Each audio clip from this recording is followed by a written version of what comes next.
Today we've got another exciting battle, this time against Zane. Now don't let the calm name fool you. This guy is a seasoned veteran, over 2,000 total wins, more than 800 three-crown victories.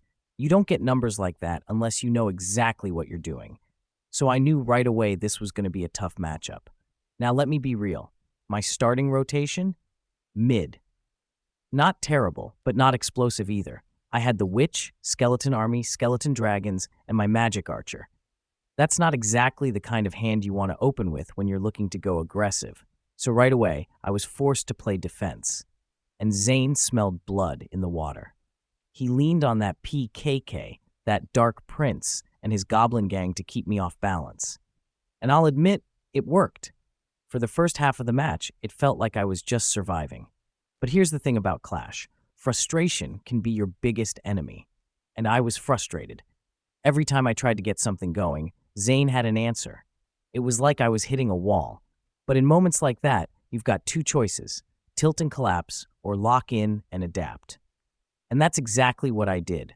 I looked at my cycle and thought, all right, enough waiting. It's time to flip this.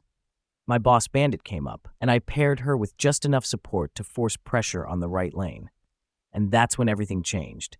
She dashed, connected, and suddenly I had meaningful damage. Tower down. Just like that, the tables were turned, and here's what I think happened. Either I shook Zane's confidence, or he got stuck in a bad cycle with heavy cards like PEK and arrows clogging his hand. Because from that point on, he shifted from being proactive to being reactive. And if you're only reacting in Clash, you're already on the back foot.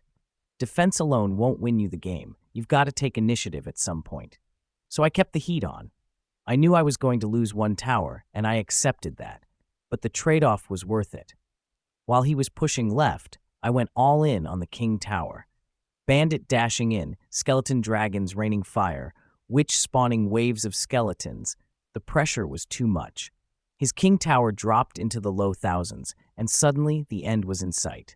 Now, Zane didn't just roll over. Credit where it's due, he rallied for one final push, stacking 4 troops into my lane. It looked dangerous, but my Magic Archer lined up beautifully, my Witch chipped away in the back, and I held just long enough to turn defense into offense. One last counter push, one last dash from the Bandit, and boom, 3 crowns secured. So big respect to Zane. You tested me, you frustrated me, and honestly, you made me earn that win. But at the end of the day, the underdog found a way. If you guys enjoyed this breakdown, hit that like button, subscribe for more matches, and remember, don't panic when you're frustrated.